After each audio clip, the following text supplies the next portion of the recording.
Hey there, bibliophiles and those raising bibliophiles. Without ratings and warning labels, knowing which books are appropriate for your children to read is like navigating wild terrain without a map and a compass. I don't know about you, but I have been burned more than once handing my child a book that I thought was clean and appropriate for them to read. I'm a fellow mom, educator, reading specialist, and literary enthusiast trying to find great books for my children and yours to read. So if you're looking for a real review from a mom with a biblical worldview, then welcome and enjoy this week's book review. So this week's book review is When Sally O'Malley Discovered the Sea by Karen Cushman. And this story is about a 13-year-old orphan in Oregon making her way to the Great Big Sea. So recently displaced from working at a hotel for her keep, Sally O'Malley is on the move, and a seed has been planted about journeying to the sea. The more people she meets and asks about the sea, the more determined she is to arrive and see it for herself, as it seems that everyone just has opinions and no one's actually been there. And what she's learned is just been rumors, and she wants to see what the sea really is like and truly for herself. So this story is recommended ages 8 through 12. I'm going to read a little bit of the opening just to kind of give you some of the narrative style of the story.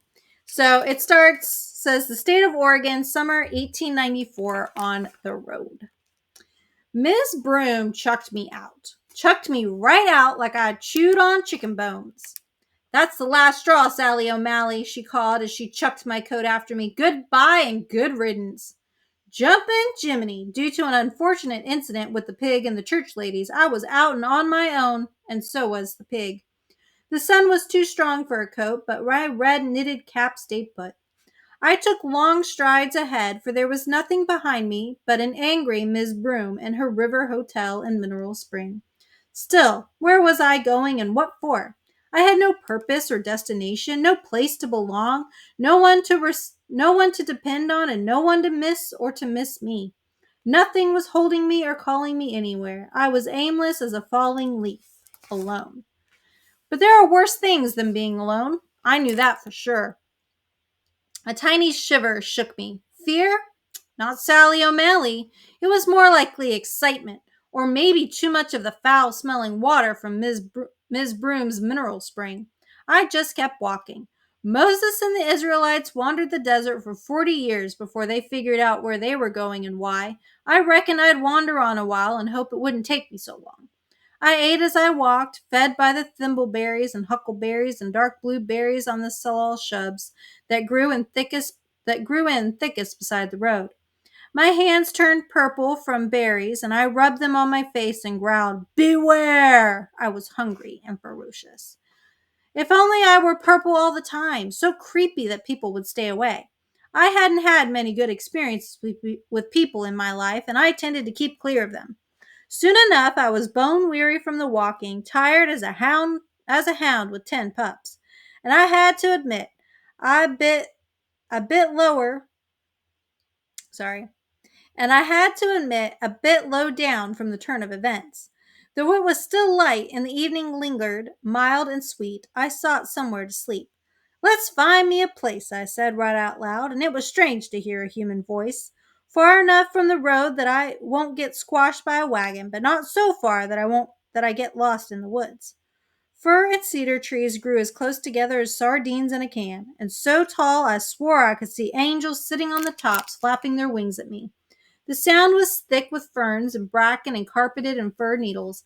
I gathered heaps of fir branches and made a pile, wrapped myself in my coat, and settled down with a oomph. The ground was still warm, though a little damp, and soft but for the lumps of fir cones. It would do. It was dark as the inside of an old boot when I jerked awake. Crickets and katydids chirped. The frogs by the river kirked. Foxes screeched like babies crying, and owls hoo-hooed at each other. Unknown critters scrambled and snuffled and snorted. What a rumpus. I jumped to my feet, brushed off the ants and spiders. I hollered, "All of you pop down and let me sleep." It didn't work, but it didn't matter. Before long, I was asleep again anyway. At dawn, I was woke by a red and black woodpecker near the size of a butter churn, hammering for his breakfast, and I gave up sleeping. Sweeping leaves, needles, and spider webs from my face and clothes, I got to my feet, and having no other choice, relieved myself in the woods. As I stood again, there was a sudden silence, as if all the birds and insects and critters had gone away, leaving only me in the empty world. A funny feeling ran down my spine, and the hair on my arms lifted straight up like prairie grass in spring. Turning my head ever so slightly and slowly, I looked behind me. Oh, criminy, a lion. My heart thumped like a beaver's tail on a riverbank. There was a lion right there in the bush. A lion! No, it was a leopard. No, a cougar. Anyway, it was a cat, a huge cat, reddish tan, big headed, pointy ears. I stood there like a potted plant, not a muscle moving except for the pounding of my heart, and watched it. So that kind of gives you a little bit of the opening. Definitely an adorable narration style. Along the way, she's going to come across a woman named Major who's delivering packages to different areas. So Major offers for Sally to join her. She has a donkey, Mabel, and she has a dog named Sarge. She is going really in the direction of Portland herself and towards the sea. And so she offers to take Sally O'Malley with her. Ultimately, she knows that a young girl should not be on her own in the wilderness. And Sally O'Malley is just 13 years old. The story is set again near the turn of the century, 1894, and narrated in first person. Sally O'Malley is a dynamic character who has had a rough 13 years. As an orphan, she's felt unwanted and she's untrusting of those that she meets.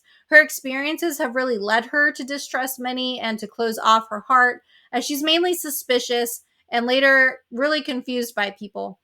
One such symbol of her struggle is actually the red cap that she wears that's mentioned in the opening here from what I was reading. The keeper of the orphanage that she was originally at would shave off all of the children's hair, the girls and the boys, and in a way that they did it, it was very rough, and so it would leave bleeding and scars on their scalps. So because of this, Sally O'Malley really hides under the red cap. She's fearful of losing it. She doesn't want anyone to see what's underneath. The idea of ugliness is definitely bothersome to her due to her hair. But in the last bit of the novel, bit of a spoiler, she does come to terms with the loss of the cap because, of course, she's got to lose it by the end of the story. We got to finish her character arc. And she really has changed. And so she discovers that her fears were really unfounded, and this new feeling is really hard for her to fully process. Major is a significant sort of sage mentor character who helps Sally O'Malley begin her transformation. Major is an older woman who travels from place to place, like I said, making deliveries. Readers learned that she did have a husband and her parents, and she had two younger sisters, but they had died years earlier and from smallpox. So, seeing a bit of herself in young Sally, Major really encourages her, but she also corrects her when she's done something wrong. Major is patient, she's teaching, she gently pushes Sally to realize that she's capable of doing a lot of things. Unfortunately, Major does die of what is perceived to be a heart attack when the travelers are really close to their destination, but they have to make that last leg on their own.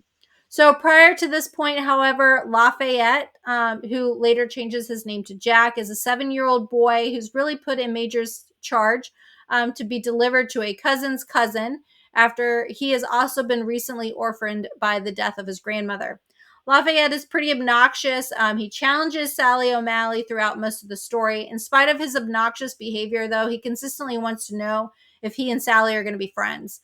Sally answers in somewhat harsh ways at first, but those answers do soften throughout the story. And then at the end, she ultimately realizes that they're not friends, they're family. And so Sally O'Malley and Jack, they do eventually make it to the sea, and they do find the cousin's cousin who has been waiting for Jack's arrival, Lafayette, Jack. Along the story, both characters do change. Sally is definitely the most. As she reflects on all the people that she's met, the experiences that she's had, she begins to open her heart and decides to take a chance on this new family that's really welcoming her in. And the story ends with her having a place where she finally feels like she belongs and will be taken care of. There are a few notes of mention in the story, some quotes that I've pulled out. I definitely want to encourage you to check out my full written review at holdingsteadfastreaders.com. You're going to get more of those details in there. Feel free to scroll through or read it throughout its detail about the the quotes that are in there are things that I think were worth mentioning. Things, there is like a mention of ghosts and stuff like that. So again, check out my full written review. You're going to get all those details in there.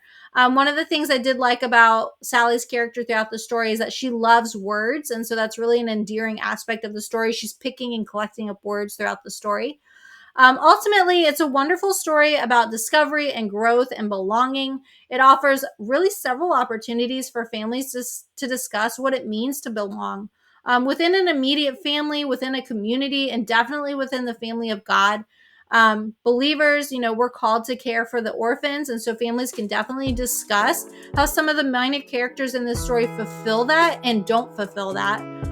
It would even present an opportunity that maybe a family wants to do a service act that would support some of the orphans in their community.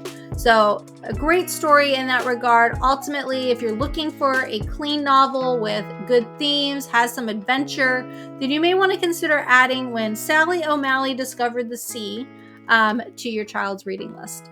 And hopefully that is helpful to you as parents trying to find great books for your children to read. And I hope that you'll join me next week for another book review.